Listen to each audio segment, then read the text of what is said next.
saison sur le circuit de Sochi.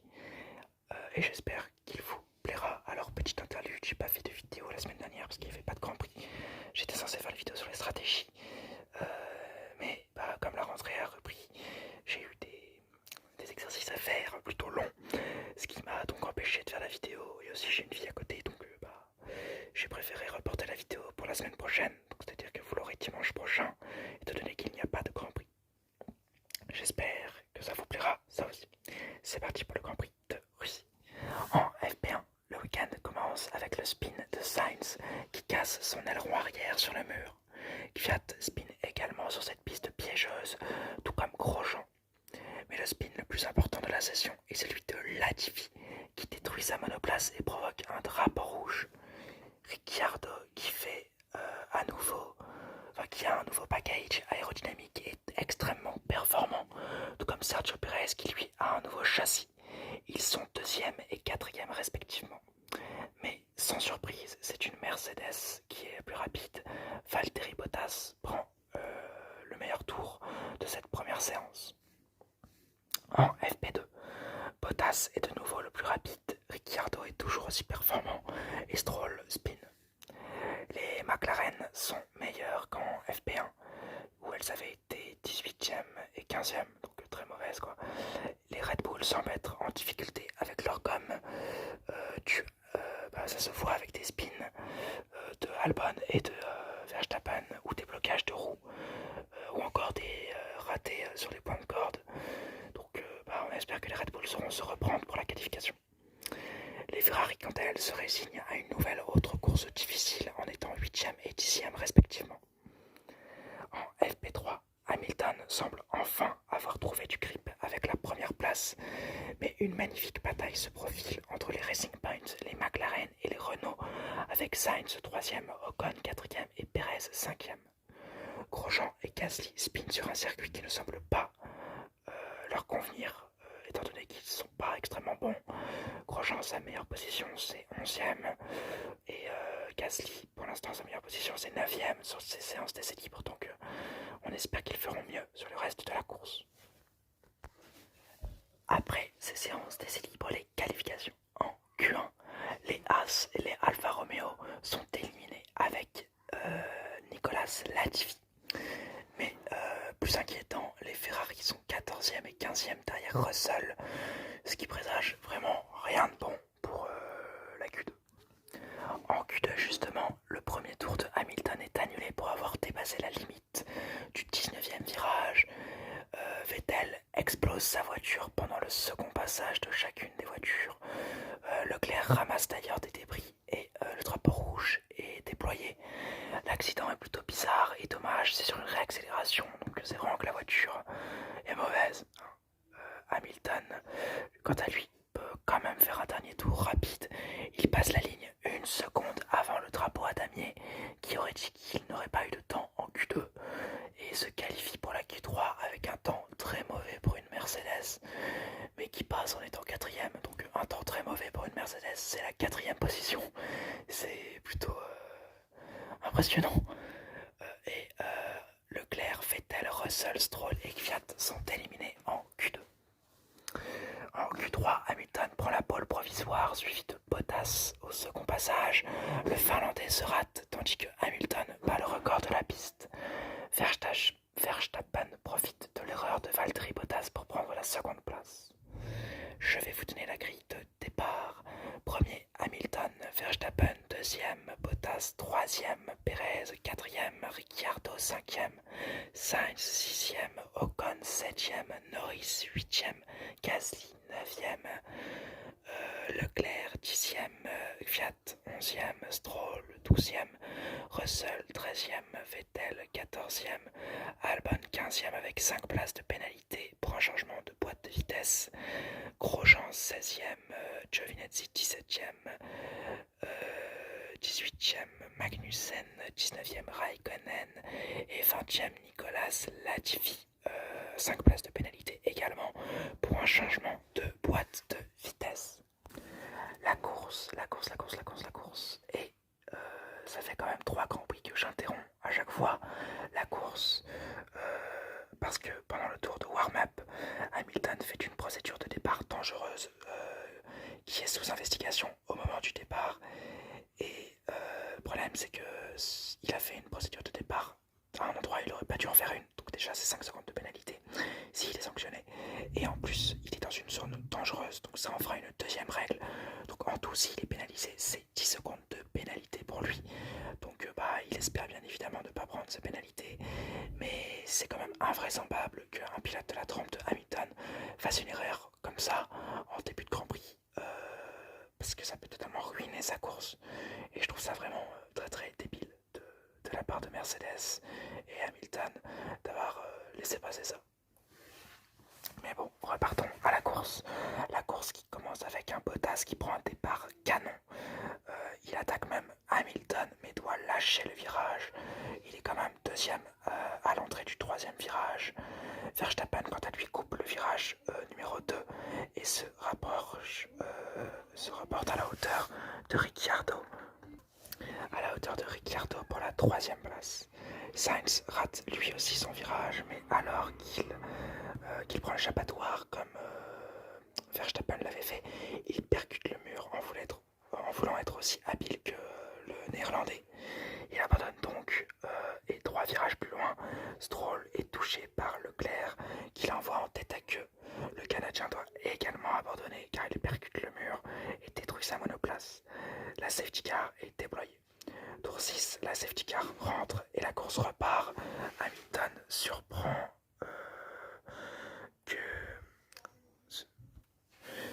surprend Bottas et lui met une seconde à la réaccélération. Donc vraiment, un Bottas soit pas attentif du tout, soit un Hamilton beaucoup trop fort. Tour 7, Albon et Norris se battent pour la 17e place. Les deux pilotes sont passés au stand. Norris à cause d'un problème de direction. Quand il va à droite, il avait du mal à aller vers la droite, donc ils ont regardé ça. Et en même temps, ils ont changé ses pneus. Il est passé de pneus tendres à pneus durs. Et Albon, juste pour des pneus durs, une stratégie à la Rosberg en 2016. C'est-à-dire que Rosberg, lui, il te défonçait un train de pneus sur le premier tour. Et hop, directement à la fin du tour, il allait chausser des pneus durs pour faire tout le Grand Prix. Tellement ils savaient bien gérer les pneus. Et donc on voit Albon et Norris se battre pour la 17e place, tandis que Hamilton est pénalisé de 5 secondes pour son départ dangereux et ensuite de 5 secondes supplémentaires pour son arrêt dans une zone dangereuse. Donc 10 secondes de pénalité pour Hamilton qui est bien évidemment déçu. Kvyat dépasse Grosjean au tour 8 et Raikkonen le jour de son 323e Grand Prix. C'est un record, il égalise le record de Rubens Barrichello. Il dépasse Russell. Tour 15, Perez dépasse Ricciardo dans le virage 3. Et tour 17, Hamilton passe au stand pour effectuer sa pénalité.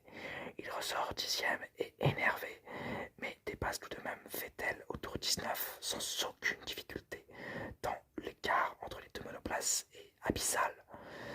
Et tour 25, Ocon laisse passer Ricciardo, mais manque de le percuter l'Australien pour éviter un accrochage par un peu au large et il prendra 5 secondes de pénalité pour avoir coupé le second virage. Tour 26, Verstappen pit pour mettre la pression sur Valtteri Bottas. Il ressort juste derrière Kvyat.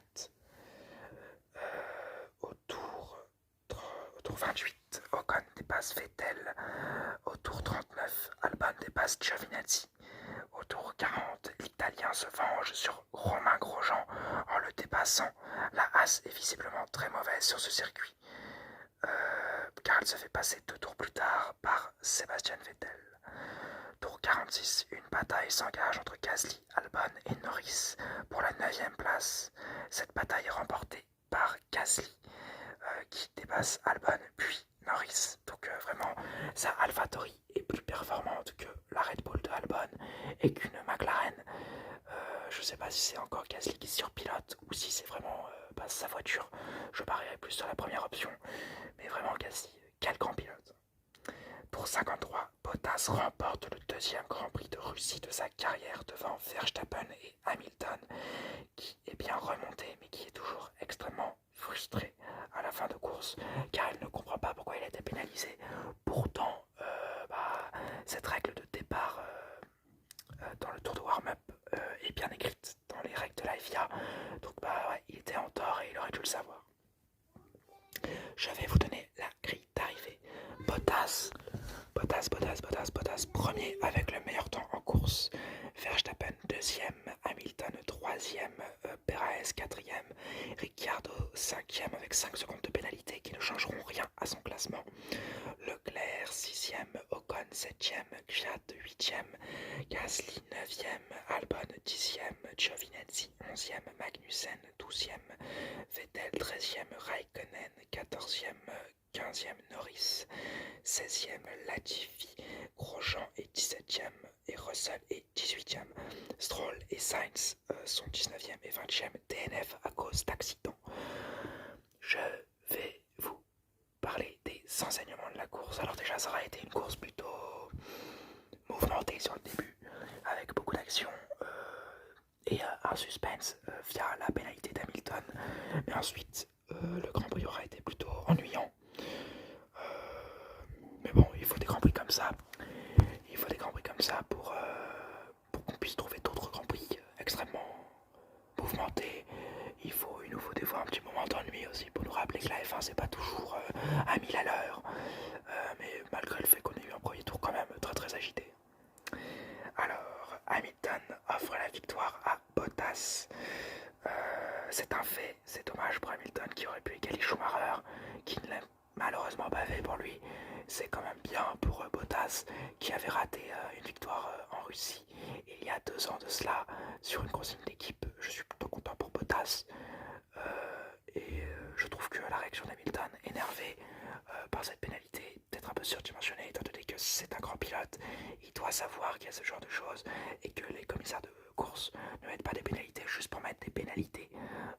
Ces pénalités ont un sens et il faut arrêter de se plaindre à chaque fois qu'on en reçoit une. Leclerc est 6ème de cette course.